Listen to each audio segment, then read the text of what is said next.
Today we study Kama Vajara Sobhana Chitta. There are 24 such Chittas. Now first the word Kama Vajara.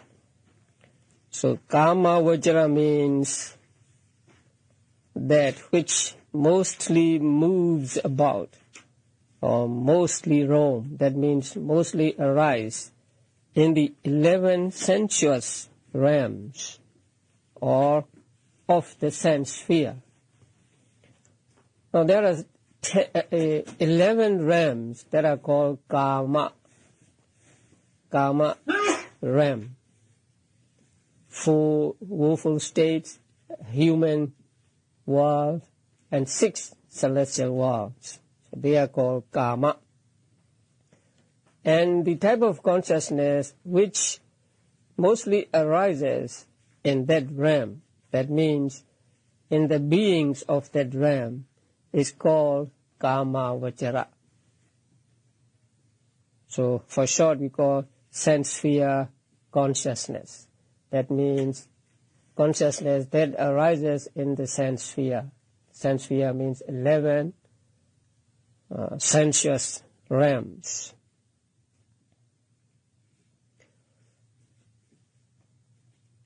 And then we have the word Sobhana.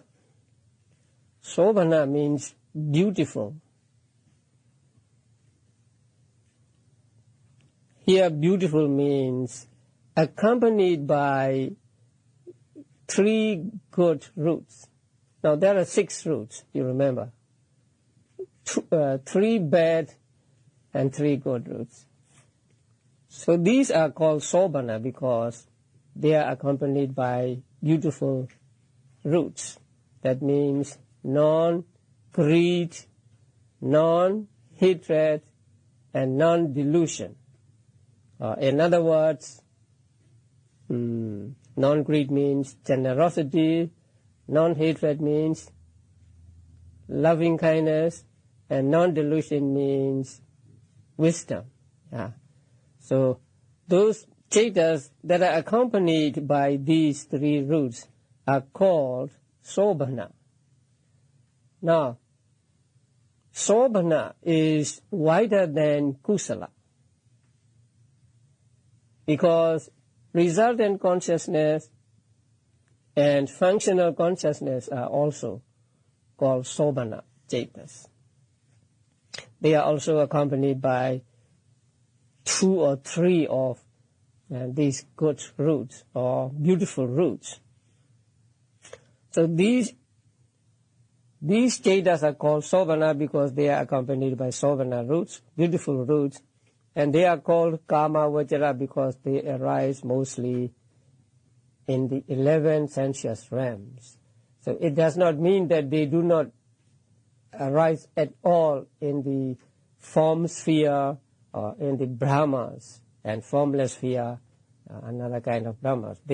Some of them arise in those Brahmas also, but their domain, their place of frequent arising is the 11 sensuous realms. So they are called Kama Vajara Chittas. So when we combine these 2, we get Kama Vajara Sobhana Chittas.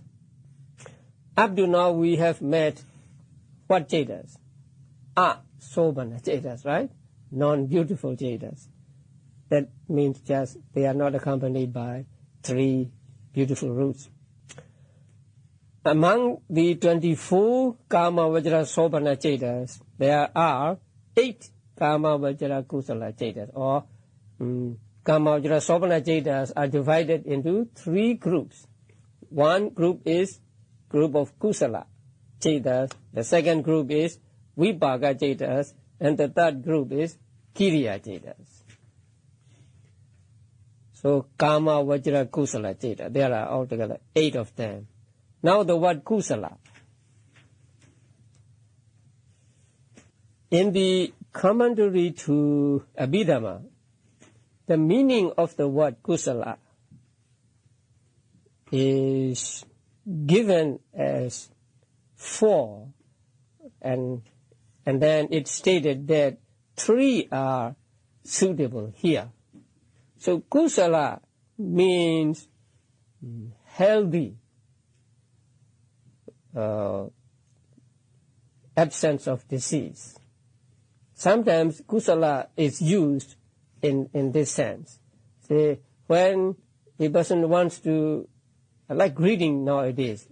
So when we greet people, we do not say good morning or good evening, but we say, are you well?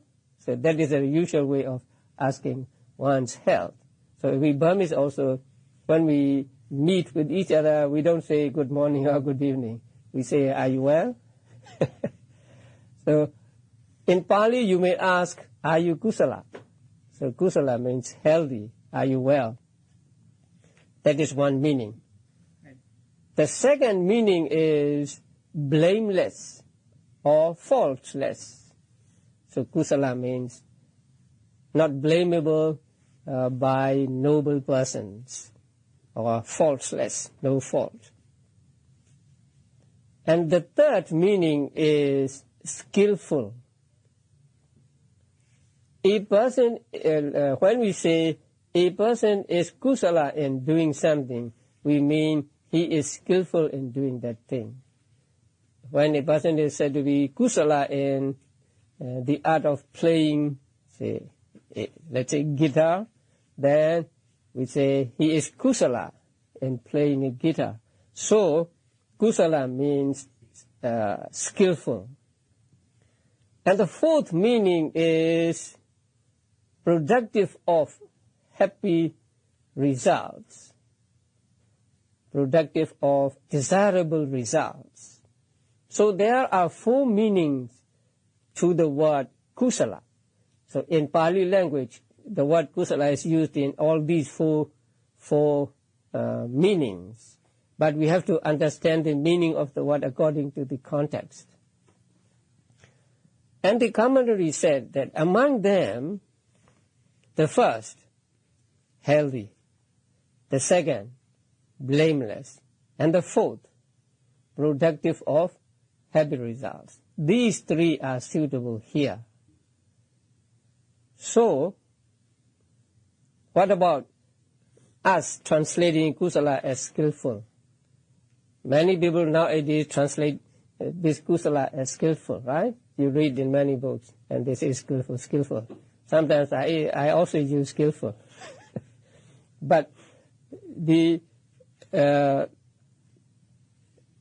translating kusala as skillful is not in accordance with the commentaries.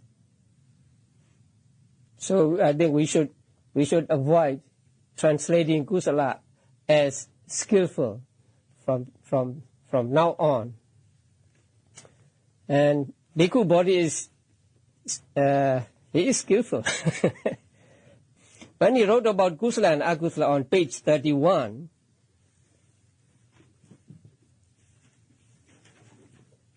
he said, such consciousness is called unwholesome because it is mentally unhealthy, morally blameworthy, and productive of painful results. That is for akusala. And then wholesome consciousness, kusala citta, is consciousness that is accompanied by the wholesome roots. That is non-greed or generosity, non-hatred or loving-kindness, and non-delusion of wisdom. Such consciousness is mentally healthy, morally blameless, and productive of pleasant results. So he gave only 3 meanings approved by the commentaries. So we should avoid using skillful for the word kusala.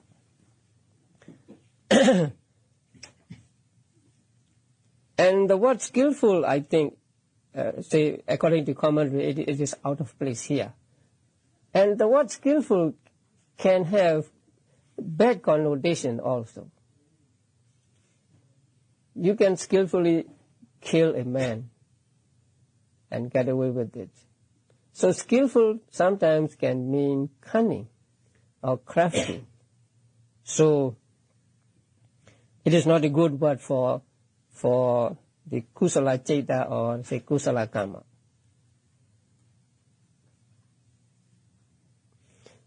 So, morally healthy or,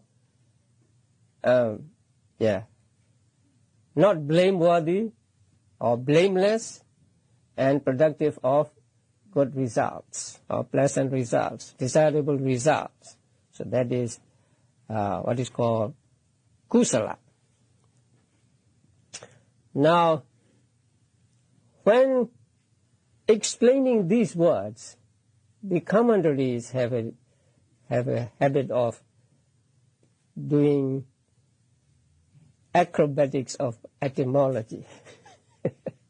They may cut the words in this way or in that way, and then they tell us the meanings of those. Although they may not be so useful, I think I must tell you how they explain the word kusala here. Now, kusala is a word compounded of ku and sala, or kusa and la. Now, that is how the commentators try to explain. Say, kusala, then kusa la. Now, when we divide it into ku and sala, ku means akusala, evil, because they are despicable. And sala means shaking and destroying. So kusala means something that shakes or that destroys the bad things, that destroys despicable, say, mental states. And those are called kusala. That is one meaning of the word kusala. So in this meaning, the word is divided into ku plus sala. Ku means what? Despicable, contemptible. That means akusala. And sala here means to shake, and to shake means to destroy. So those mental states that shake or that destroy the despicable mental states are called kusala. Now, the second meaning is based upon the division of the word kusa and la. Now, here, kusa is said to mean akusala, and la means to cut.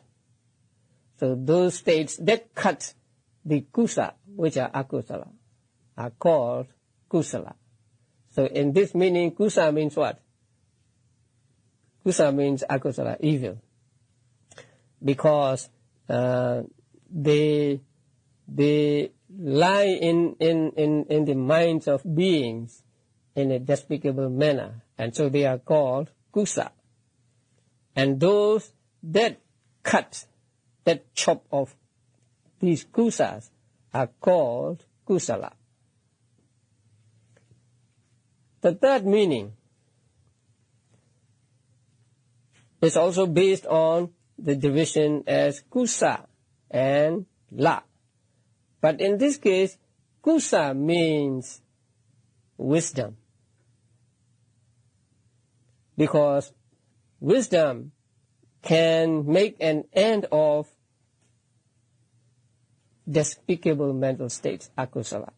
So wisdom is called kusa. And la here means to take. That means to cause to arise. So kusa la here means those mental states that are taken by, that means that are produced by, that means that arise along with kusa, which is wisdom. So in this case, the division of the word is again kusa and la. Yet there is another meaning based on the same division as kusa and la. Here, kusa means the real thing, a kind of grass, like sawgrass. Have you seen sawgrass? Yeah. They are sharp at both edges, and if you do not handle the sawgrass carefully, you may cut your hand. So here, these kusala states cut like sawgrass. That means sawgrass can cut your hand in two places. On each edge, you can be cut. So in the same way, the kusala or wholesome state can cut unwholesome state in two places. That means those that have arisen and those that have not arisen. Now, if you are familiar with the supreme efforts among the bodhibhakya, among the factors of enlightenment, there are four kinds of supreme effort. Two with regard to akusala and two with regard to kusala, right? You remember? Some of you remember, right? So the effort to get rid of akusala that has already arisen, and the effort to avoid akusala that has not yet arisen. So in these two ways, kusala cuts the akusala, and so wholesome states are called kusala because they cut like the sawgrass. So they cut akusala in two places, like sawgrass cut the hand in two places. Okay, these meanings are based on etymology and cutting the word first in one way and then in another way. So, for us to note here is that kusala means that which is healthy, that which is blameless, and that which produces pleasant results or good results. So those are called kusala cetas. So you can understand akusala when you make the meanings opposite. So on page 31 in the guide, in the comprehensive manual, you read those. Okay, now let's go to the eight types of consciousness. Now these 8 types of consciousness are not difficult to memorize or not difficult to remember. If you remember the 8 lobha mula cetas, you just have to substitute something for something, right? They are what? Somanasa sahagata, with pleasure, and then with wrong view, unprompted, prompted. So here, substitute knowledge for wrong view, right? So here, the first ceta is with pleasure, with knowledge, unprompted. So you get the first ceta. So the first ceta is accompanied by pleasurable feeling, somanasa, vedana. And it is accompanied by jnana. Jnana means knowledge, understanding, wisdom. So jnana here means understanding the true nature of things, understanding things as they are. And also understanding that there is karma, that there is the result of karma, and that there is the result of being respectful to one's parents, and there is result of disrespect to one's parents, and so on. So that is also called understanding or jnana here. So that means right understanding. So the right understanding is that there is karma and there is the result of karma.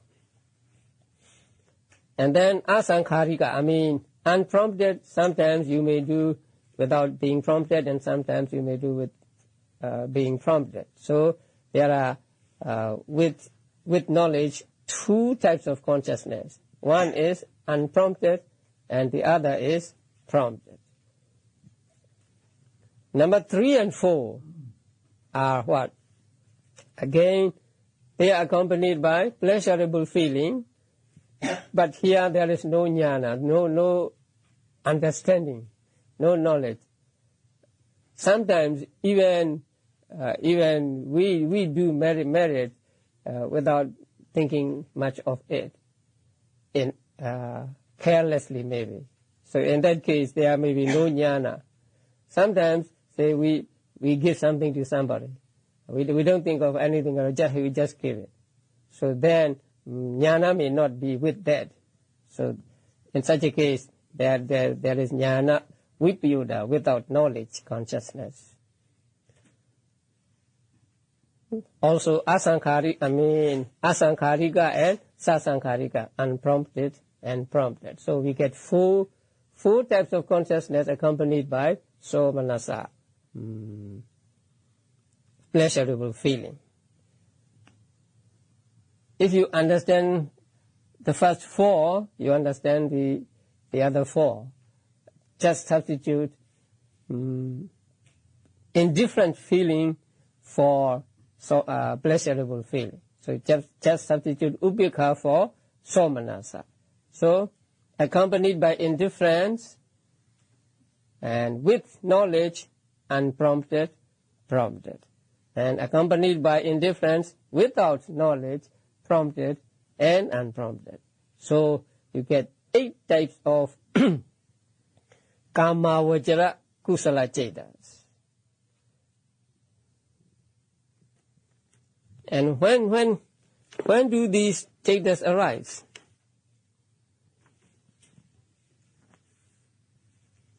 On page 48. Someone joyfully performs a generous deed, understanding that this is a wholesome deed, or understanding that there is karma and there is the result of karma, and spontaneously without prompting. In that case, there is this first ceta. Someone performs the same good deed with understanding after deliberation or prompting by another. So then the second ceta.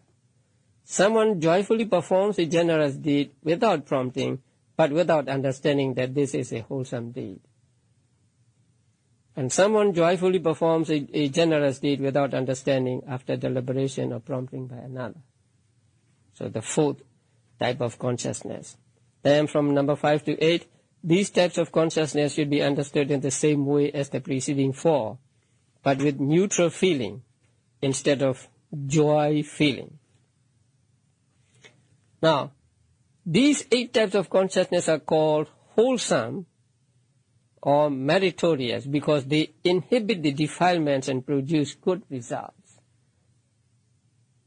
When this consciousness arises in our mind, there are no unwholesome mental states in our mind.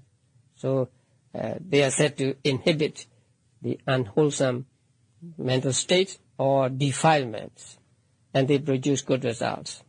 They arise in worldlings and trainees, sikha.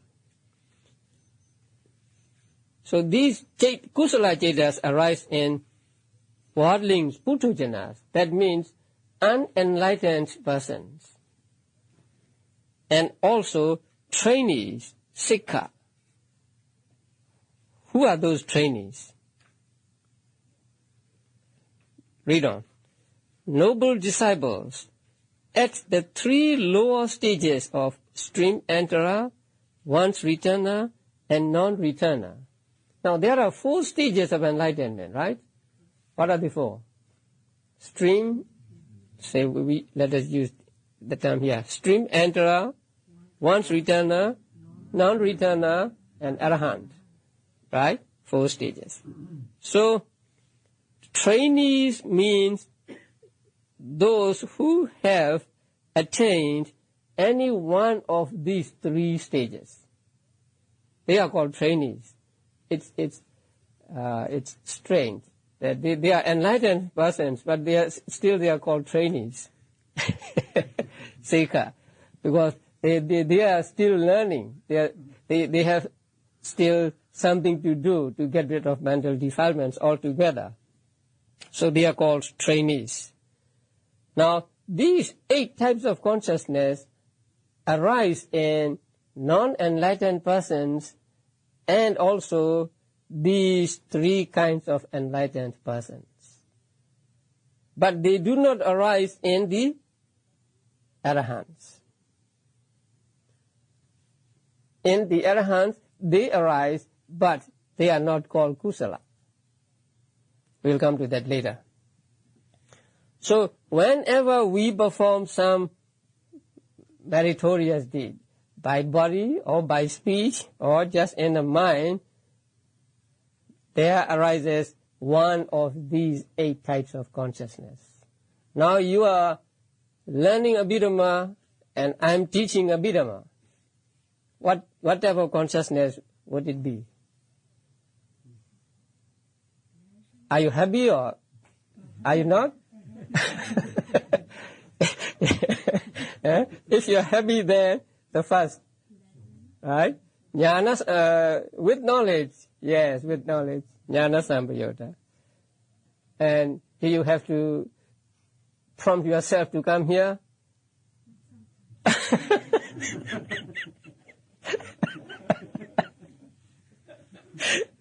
So it could be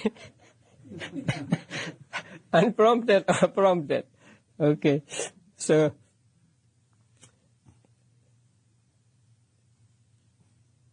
these types of consciousness, one of these types of consciousness, say, arises in our mind at the moments of, say, learning and teaching Abhidhamma.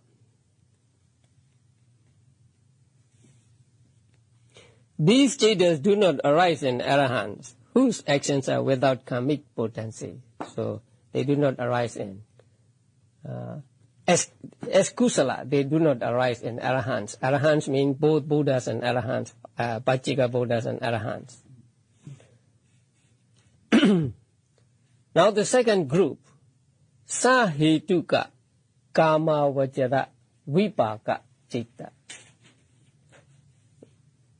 It is not plain Kama Vajara Vipaka Citta, but Sahituka.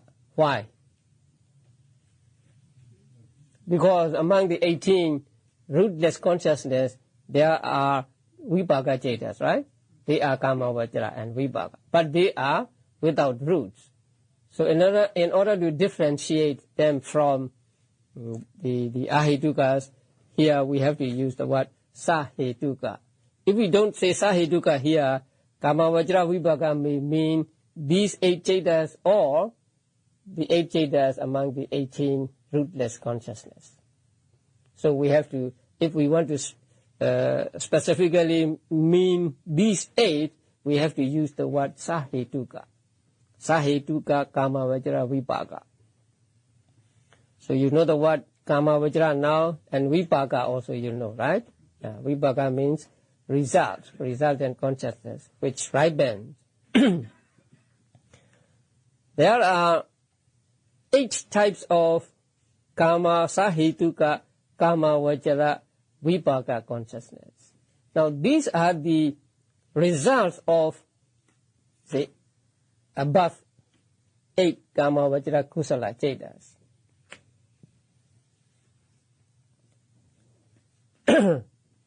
And these arise in sensuous realms only. Now, the Kama Vajra Kusala Cetas may arise in the minds of Brahmas, may arise in form sphere realms and formless sphere realms. But these 8 never arise in other realms. Other realms mean form realm or formless realm. They arise only in Kama Vajra sensuous realm, these 8, because they are the result of the 8 Kusala Cetas.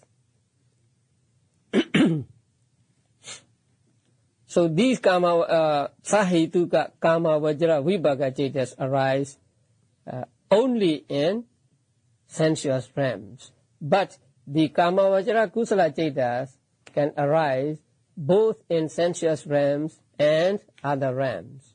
Other realms means form and formless realms. So that is the difference. Is that because there's karmic action in the sense sphere realm and not in the other realms, and so there's no resultant consciousness in the other? No, they are themselves resultant consciousness, right? So they have no karmic power. Right. They cannot give results. They are results themselves, and they are the result of the 8 Kama Vajra Kusala Cetas, and they arise in Kama Vajra realm only, in sensuous realm only, and not in Rupa Vajra and Arupa Vajra realms. So they are 8. And then the next group, Sahituka Kama Vajra Kiriya Cetas. Now here also we have to use Sahituka because there are Ahituka Kiriya Cetas. How many Ahituka Kiriya Cetas are there? 3, only 3, right? 5 sense door adverting, mind door adverting, and smile producing, right? So if we want to specify these cetas only, we say Sahituka Kama Vajra Kiriya Cetas. If we do not say Sahituka, they may mean those 3 also. So we have the Sahituka. So they are with roots. So here roots means 3 Sobhana roots, 3 beautiful roots.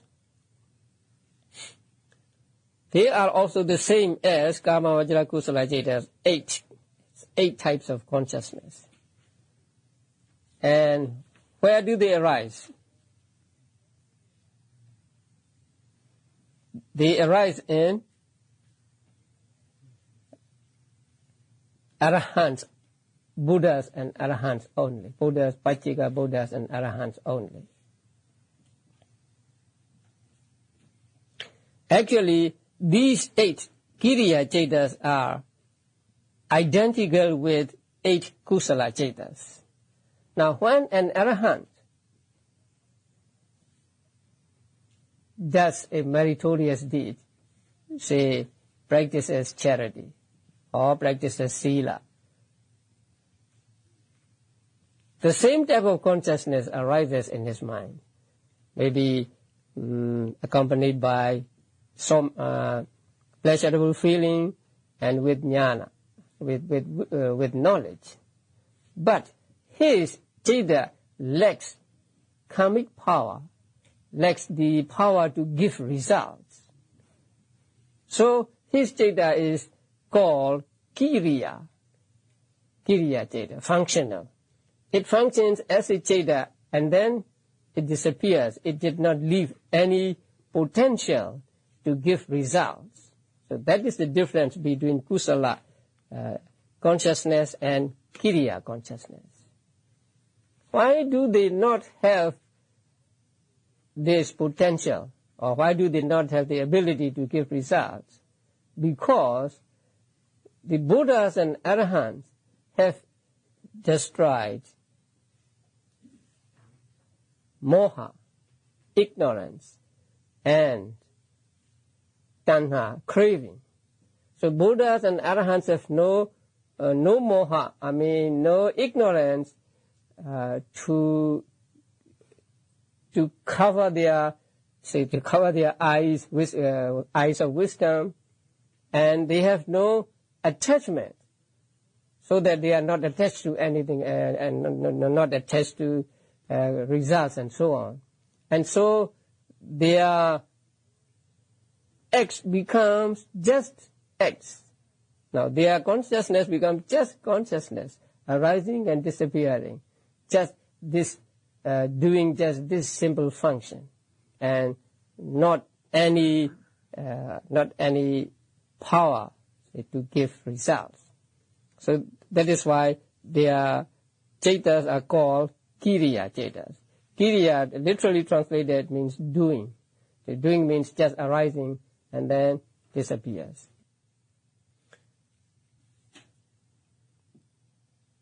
So they merely arise, accomplish some function, and then fall away without residue. Okay, now we get altogether 24 Kama Vajara Sobhana Chetas. Now, the circles at the beginning of lines, I want you to put in the colors from the chart, also on these sheets, so that you always know the colors. So the first 4 should be what color? Red color, and the second 4, blue color, right? So 4 are accompanied by pleasurable feeling, and the other 4, upekha, neutral or indifferent feeling. Yes.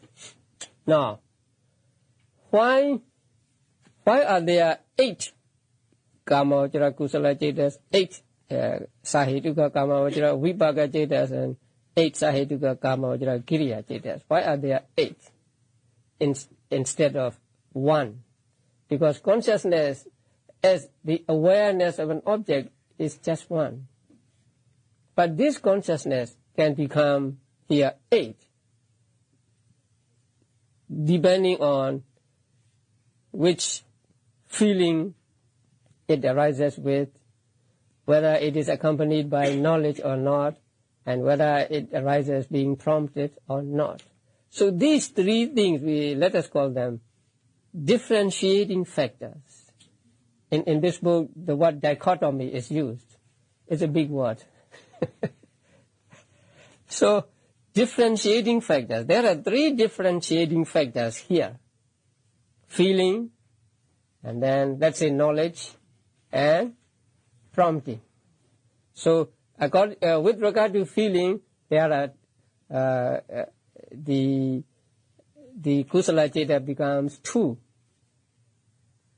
And these 2, with regard to being with knowledge and without knowledge, they become 4. And these 4, with regard to being prompted and unprompted, become 8. So this means 2 multiplied by 2 multiplied by 2. So you get 8 types of consciousness. So just one consciousness becomes 8 types of consciousness depending on these 3 differentiating factors. In the Akusala Chetas also, we have the same, right? Feeling, and there the wrong view instead of knowledge, and then prompted and unprompted. So these are the 3 differentiating factors. Because of these 3, there are 8 Kama Vajra Kusala Chetas, 8 Kama Vajra Vipaka Chetas, and 8 Kama Vajra Kiriya Chetas. Now, if you look at on page 51, there is a kind of,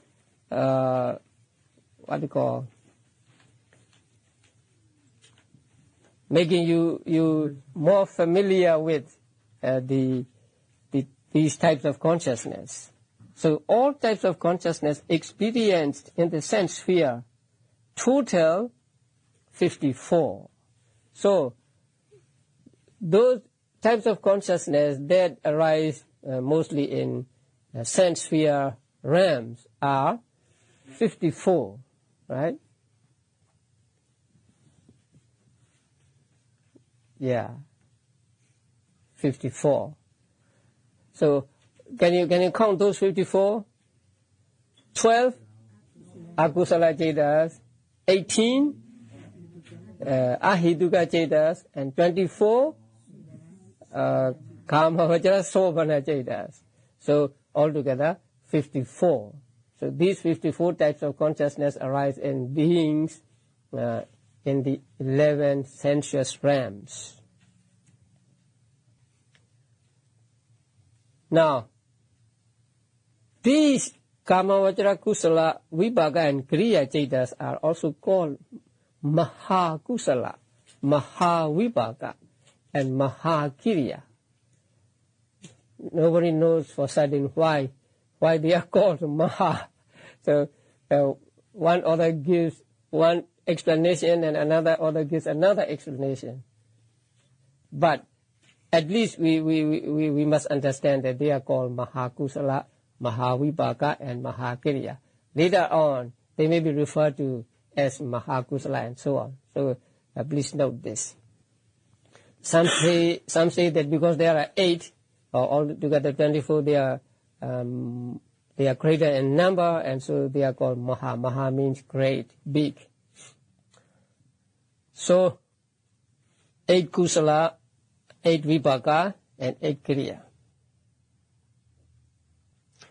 Now, here, by way of kind means by way of their nature, or by way of genus. That means wholesome, unwholesome, and what? Resultant. So, among the 54, how many are wholesome?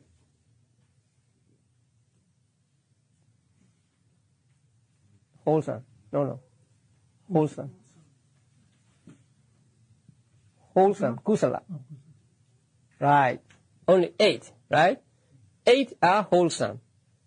How many are unwholesome? 12. Right. Then how many are resultants? 7, 8, and then 8. 7, 8, 8. How many? 23. Right? So 23 are resultants. 7 unwholesome resultants, 8 rootless wholesome resultants, and 8 wholesome resultants with roots. So here they are called great Maha. Okay, what about the Kiriyas? Functional. How many functional Chetas? 3 from the 18 and 8 from the Kama Vajra Sovana. So 3 plus 8, 11. So 11 functional Chetas. Altogether, we get 54. So let's say it again. How many Kusala? 8. How many Akusala? 12. How many resultant? 23. And how many Kiriyas function? 11. So we get altogether 54 types of Kama Vajra consciousness. So that is counting by way of kind, by way of genus. Now by way of feeling, how many are accompanied by Somanasa feeling? How many by Ubekha feeling? How many by Domanasa feeling, displeasure? How many by Dukkha, and how many by Sukha? Right? Okay. Now how many by Somanasa feeling, pleasurable feeling? You take the red ones. 1, 2, 3, 4, 5, 6, 7, 8, 9, 10, 11, 12, 13, 14, 15, 16, 17, 18. So 18 are accompanied by pleasurable feeling, Somanasa feeling. How many are accompanied by neutral feeling, indifferent feeling? 1, 2, 3, 4, 5, 6, 7, 8, 9, 10, 11, 12, 13, 14, 15, 16, 17, 18, 19, 20, 21, 22, 23, 24, 25, 26, 27, 28, 29, 30, 31, 32. So 32 types of consciousness are accompanied by indifferent feeling, neutral feeling. Okay. And then here it is a 2 with displeasure. Which are the 2? 2 green dots. And then 1 with pleasure. That means Sukha. red cross, and one with pain, green cross. So according to feelings, we divide the 54 sense sphere consciousness this way. Again, how many with somanasa? 18. So you know which ones to pick up, right? You pick up the red ones. And how many with, indifferent feeling? 32. You pick up blue ones. And then how many with displeasure? 2. Green ones. And how many with, say, pleasure, bodily pleasure? 1. Which one? And then how many with pain? Okay.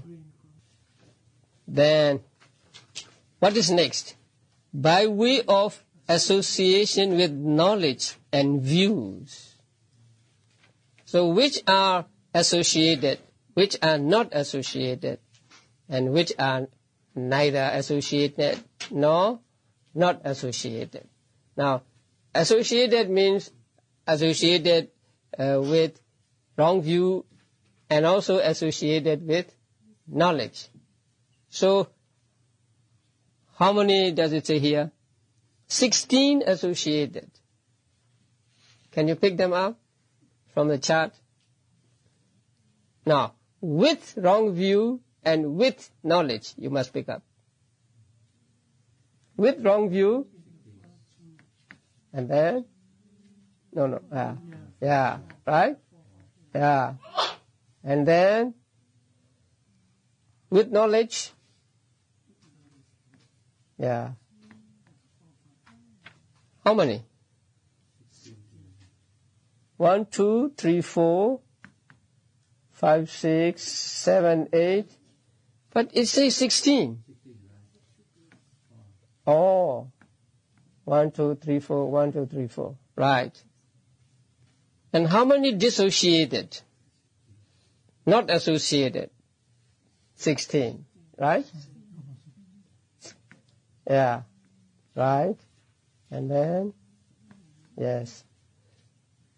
And then, those that are neither associated nor dissociated, the remaining 22, they are not called either associated or not associated. And then by way of prompting, which are the prompted and which are the unprompted? The unprompted, 17.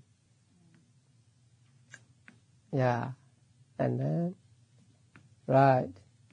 Yeah. Right. And the others. And 17 prompted. Second ones, right. Yeah. Right. And 20 neither. Rootless and deluded. So those are not said to be prompted or unprompted. So in this way, we try to be familiar with the 54 types of consciousness. And when we first learn these things, we have to do it at night without lights. And we have to do it memorized, not looking at anything. So we memorize the Pali, and then saying the Pali passages, we try to find out which one is prompted, which one is unprompted, and so on. So the traditional monastic way of teaching Abhidhamma urges students not only to reflect on these lists, but to know them well by heart. You are not monks. It's okay. They are very important when one studies the mental factors comprised in these types of chetas, as expounded in the next chapter and in the Abhidhamma Pitaka. So, even though if you cannot remember, if you cannot take them by heart, you should be able to look at the chart and say which is which. Because when we come to the second chapter and we say a particular Chaita, a particular Chaitasika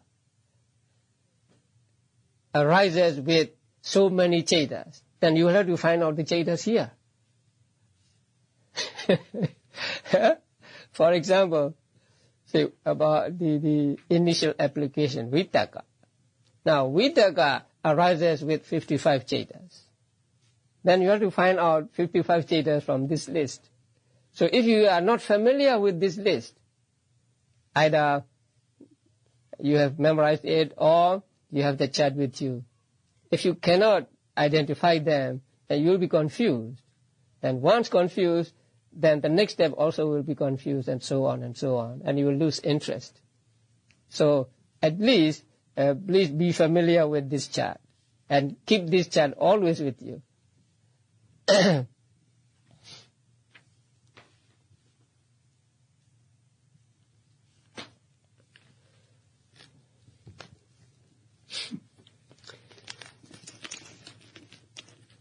Okay, I think we can go a little further into Rupa Vajra types of consciousness.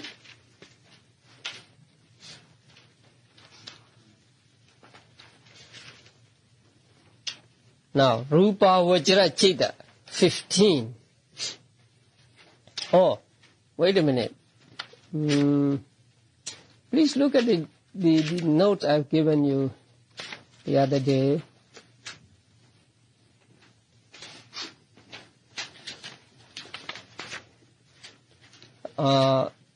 On the sheet with mango simile. Causes for being jnana sampayutta. Causes for being jnana sampayutta. Causes for the consciousness with knowledge to arise. Now, to some people, consciousness with knowledge arises more frequently than to other people. And why? Some has more consciousness accompanied by knowledge than others. Now, this note explains that. Now, the jnana sampayutta, or consciousness accompanied by knowledge, arises because of these causes. Now, number one is what? Karma done in the past, which is conducive to possessing wisdom. Now, that means sometimes when you do a meritorious deed, you may make a wish that may I be a wise person, may I have wisdom in the future, something like that. So if you did a meritorious deed with this kind of aspiration, this kind of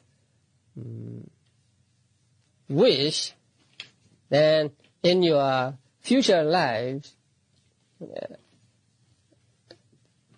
the consciousness, your kusala consciousness will be mostly accompanied by knowledge.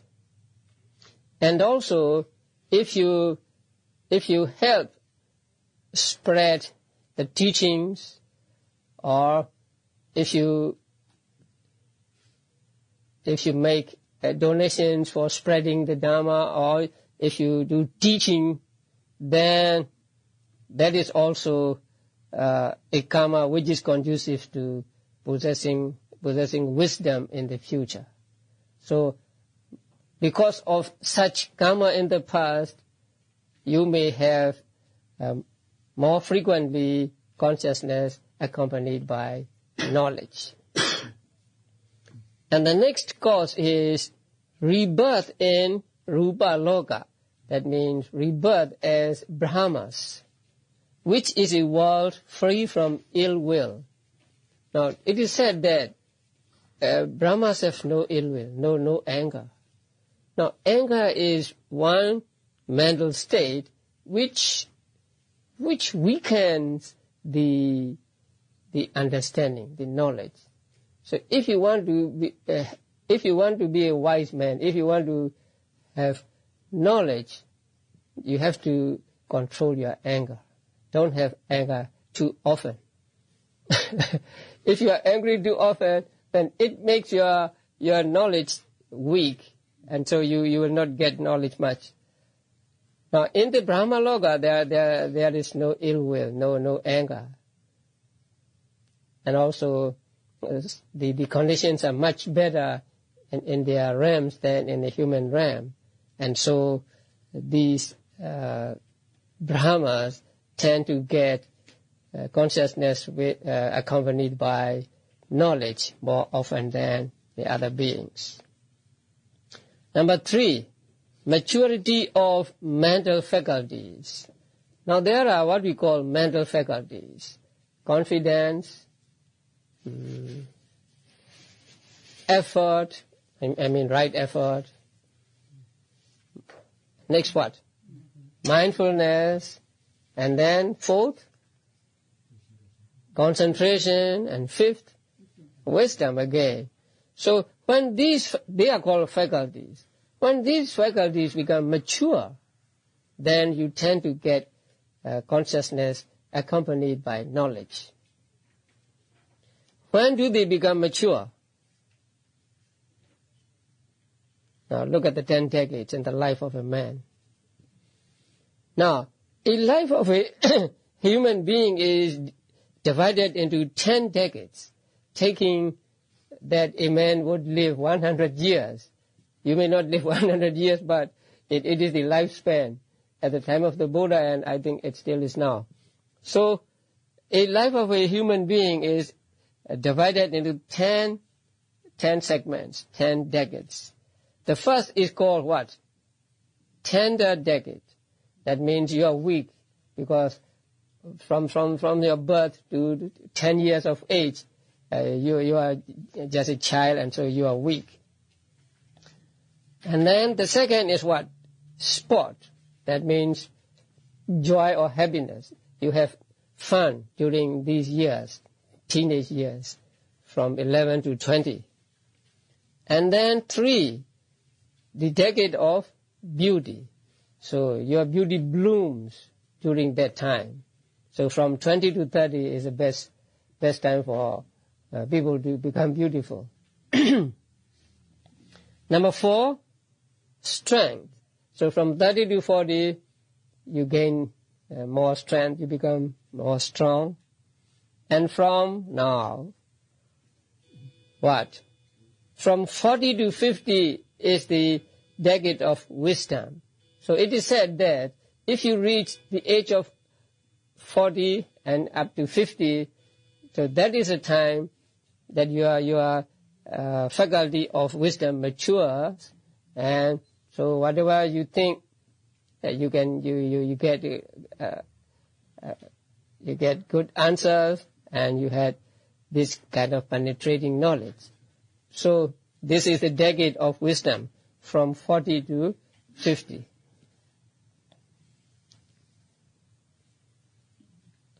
Now, how about you? Have you come into that age range or not yet?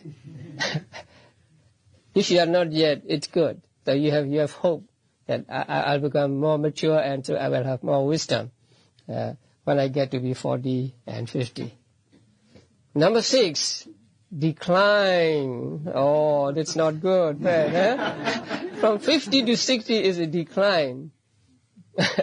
Decline in bodily strength as well as mental strength. So you tend to forget many things, and you also become weak and so on. And then number 7, stooping. Oh, you are stooping like this. Yeah, you have become an old man now. So, and then number 8, not only stooping, now you are bent. You may have seen some people really bent, getting hold of a stick and walking like this. And number 9, more muha, senile. So during that decade, you don't remember much. and you don't know what you are doing, like dotage and others. And number 10, you lie on bed, ready to die. So these are the 10 decades of a human being. And the cause number 3, maturity of mental faculties, means during the 5th decade, the decade of wisdom. So from 50 to 60, from 40 to 50 is the best time, not just to learn, best time to teach, to write a book, something like that. Number 4, distance from mental defilements due to meditation. Now, if you want to be knowledgeable, if you want to be intelligent, now, let mental defilements be away from your mind. You can keep them away by meditation. You can totally destroy them by meditation. So if you cannot totally destroy them, still you can keep them away from your mind. So it is important. So if you want to get more jnana, more consciousness accompanied by knowledge, practice meditation, so that mental defilements won't come to you for some time. So both meditation, both tranquility meditation and vipassana meditation. And the last one is rebirth with 3 wholesome roots. Now, the 8 vipaka chetas we have just studied. Now, these 8 vipaka chetas function as rebirth consciousness for, say, human beings, and for those born in 4 woeful states, and for those born as celestial beings. So these 8 types of consciousness, one for each being, one for one being. So these 8 types of consciousness function as relinking consciousness or rebirth consciousness. Now we will meet them again in the 3rd chapter. Now, rebirth with 3 wholesome roots means if your rebirth consciousness is middle, number 1, number 2, and then number 5, number 6, then you are reborn with 3 wholesome roots. So if you are reborn with one of these 4 vipaka chetas, and you tend to get more consciousness accompanied by knowledge, accompanied by wisdom. But that's already the result of karma, and you cannot do anything about it in life. So these are the causes, say, for a consciousness being accompanied by knowledge or not accompanied by knowledge. Okay. Okay, next is Rupa Vajra. We don't have much time for Rupa Vajra. Rupa Vajra chetas are, we may call them higher states of consciousness, because they are not experienced by those, say, who do not practice meditation. So they are not experienced by the ordinary persons. I don't mean putujanas, but say ordinary persons. And these Rupa Vajra chetas arise mostly in the Rupa realm, that is, form sphere realms. There are 15 form sphere realms where these types of consciousness arise frequently.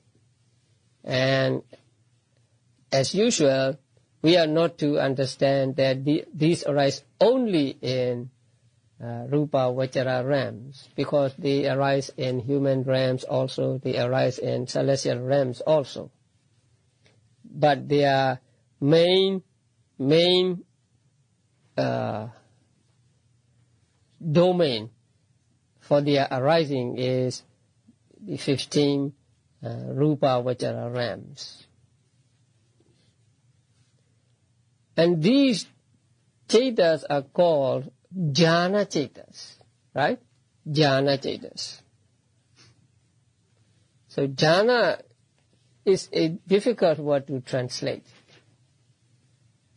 Some people translate it as ecstasy, and some translate it as just meditation, and some as absorption. But none of these can really mean the same thing as the word jhana. So it is better to use the word jhana when referring to these types of consciousness than using the English translation, because we cannot have an accurate and adequate translation of this word. And so if we use English words only, it's open to misunderstanding. So it is better to use the word jhana. So the word jhana is Pali word, and the Sanskrit equivalent is dhyana, D-H-Y-A-N-A. You may have met that word in your readings. So in Sanskrit it is called dhyana, and in Pali we have jhana. So there will be first jhana consciousness, second jhana consciousness, third, fourth, fifth jhana consciousness. So the word jhana is derived from the Pali root j, meaning to contemplate and to burn up. Now most words in Pali and in Sanskrit are derived from what are called roots. In English also you have roots, Latin roots, Greek roots, what else? Sometimes French. Greek roots also, right? Yeah. So in Sanskrit and Pali also, many words are derived from roots.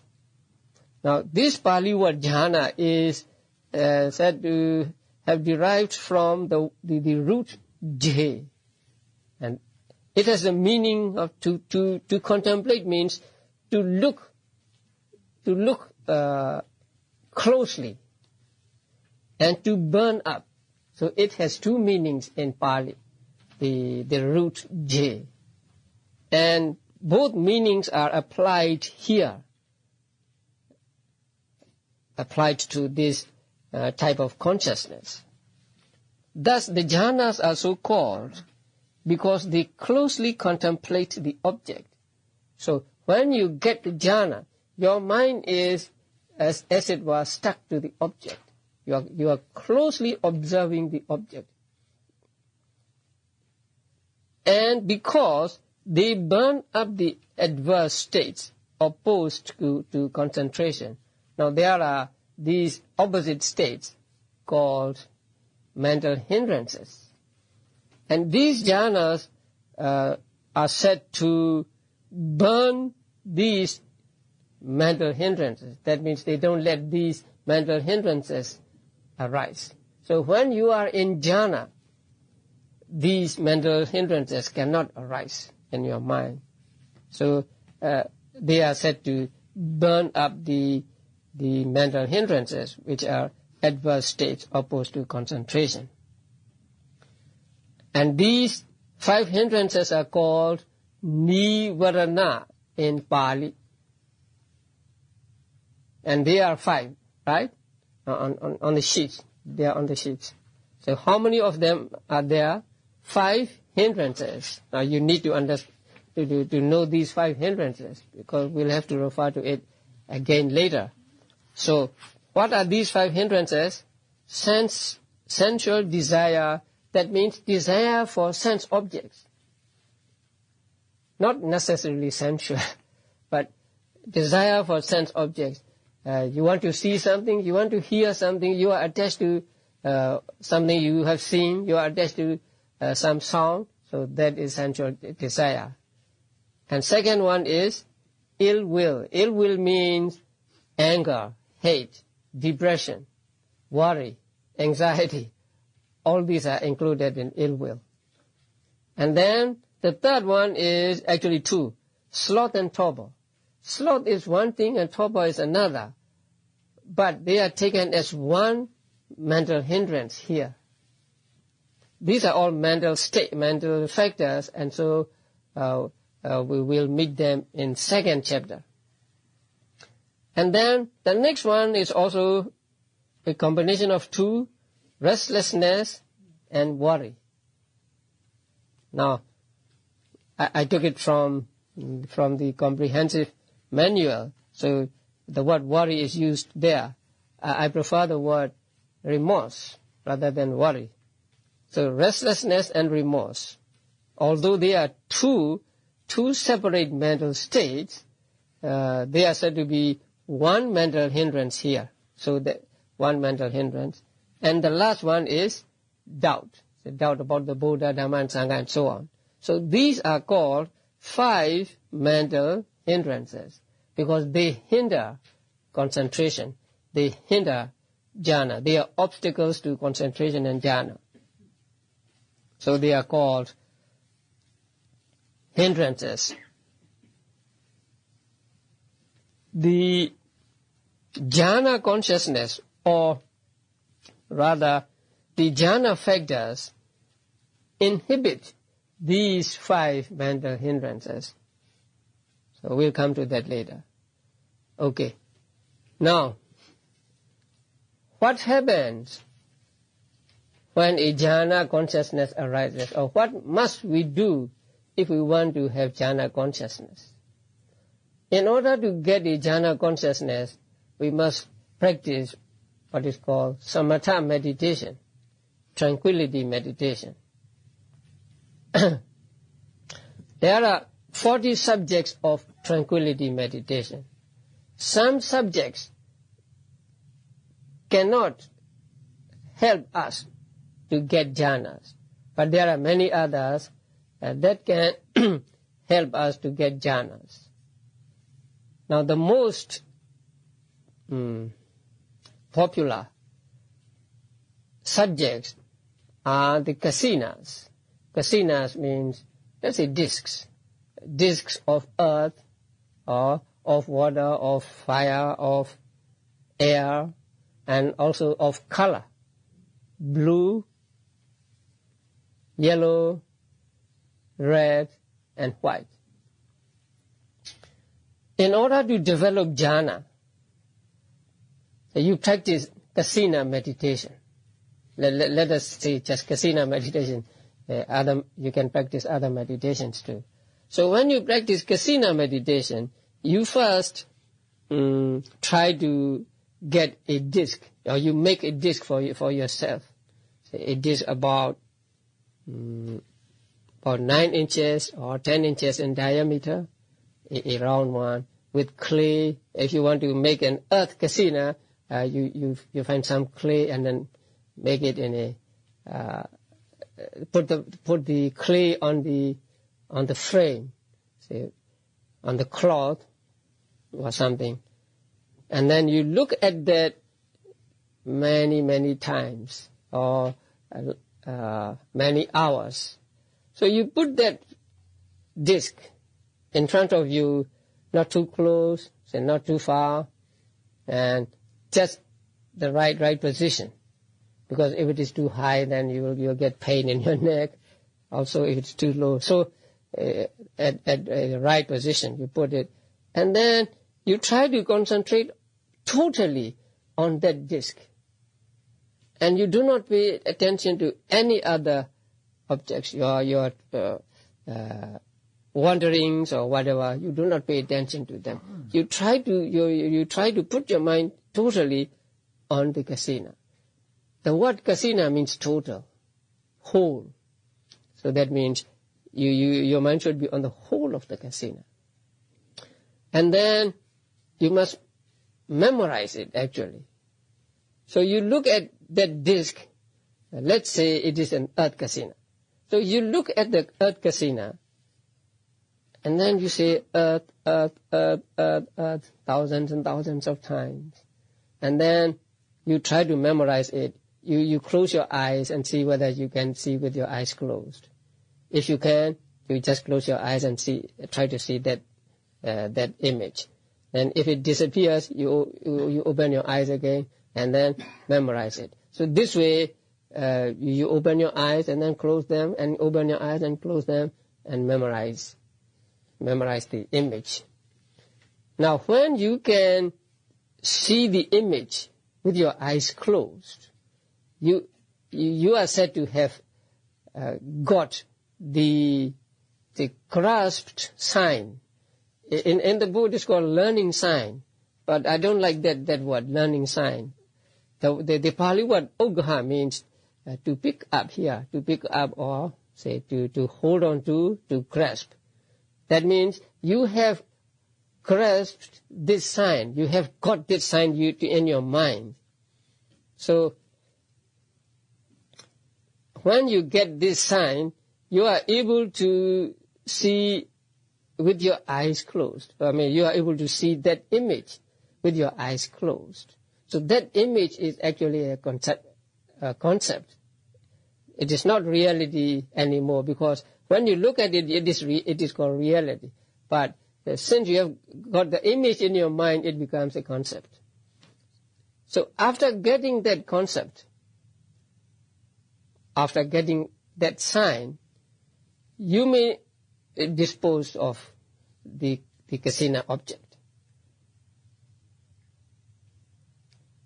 And you can practice anywhere at that time, because the object is in your mind, and so you can practice anywhere. So you try to practice again, concentrating on that mental image again and again and again, and the hindrances will become less and less and less, or they will be inhibited. They will be suppressed, and so like the dirt in the water settling down, so they will settle down, and so your mind will become clearer and clearer. So as your mind becomes clearer and clearer, the image also becomes clearer. Now, the first image you get, which is called the grasped sign, appears to you as it is. If there are some defects on the disc, you will see those defects in your mind. Sometimes you have to make with your hand, and so there may be some impressions of your finger or whatever on the disc. It may not be very smooth. So in the first stage of grasped sign, you will see the sign in your mind with those defects. But as your mind becomes clearer and clearer, the disc also becomes clearer and clearer, and those defects will disappear. And just the pure, let's say, like a polished mirror sign will appear in your mind.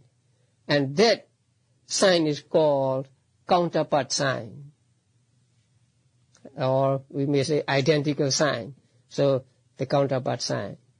After you get counterpart sign, you practice concentration or meditation on that sign, just seeing it in your mind, and then saying earth, earth, earth, earth, earth. So now your mind has become clear, and the mental hindrances have settled down, and so at one time, the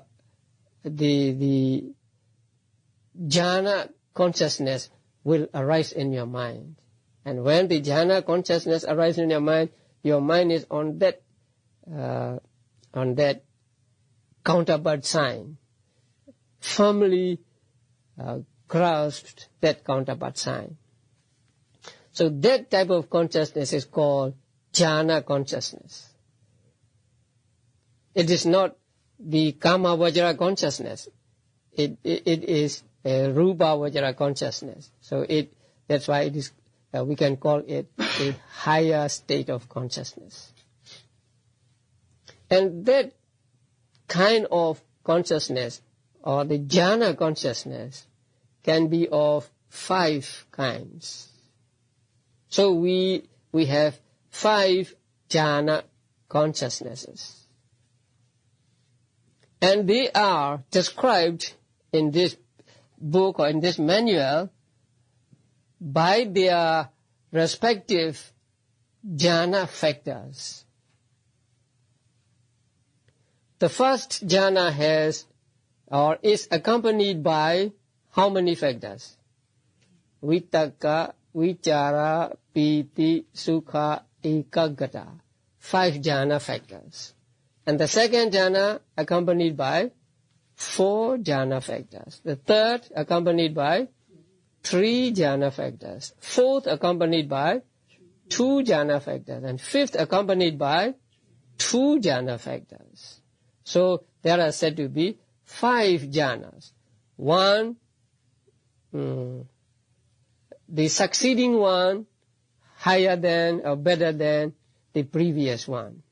So the lowest of the jhanas is the first one. And then comes second jhana higher, third jhana higher, and so on. In the texts, jhanas are not described by all these factors. They are described in another way. I'll give you those texts next time. But here in this, in Abhidhamma and in this manual, the jhanas are described with reference to the factors of jhana they arise with. So the first jhana is accompanied by 5 jhana factors. Now, we have to understand 3 things clearly here when we talk about jhana, and also when we talk about magga later. Jhana factor, jhana consciousness, these 3. What we mean by jhana, what by jhana factor, and what by jhana consciousness. We must clearly understand this. Now, jhana means the combination of these factors. 5 factors, 3, 2, 5 factors, 4, 3, 2, 2. So a group of these 5 factors, or 4, 3, 2 factors, is called a jhana. So jhana is a compound noun, like the word group or association or something like that. So the group of 5 factors, etc., are called jhana. And each one of these factors are called jhana factors. And the type of consciousness which is accompanied by these factors is called jhana consciousness. So there are these 3 terms very clearly defined. Jhana, jhana factor, and jhana consciousness. Again, what is jhana? Group of factors, group of jhana factors. And what is jhana factor? The individual factors. And what is jhana consciousness? Consciousness accompanied by these 5. So you are members of association. So when you come together, you are an association. But each one of you is a member. So each one of you is like jhana factor. And your combined association is jhana, something like that. So jhana, jhana factor, and jhana consciousness. Sometimes we are not precise in using the word jhana. So sometimes we may just call consciousness jhana. But actually, technically speaking, jhana means the combination of the factors or mental states. And jhana citta means, jhana consciousness means consciousness accompanied by jhana. So the first jhana is accompanied by vitaka, vichara, piti, sukha, and ekagata. Sahita means together with. So the first jhana is accompanied by these 5 factors, and we will have occasion to study these factors again in the second chapter, because they are mental factors, they are cetasikas. Okay. So we'll do it next time.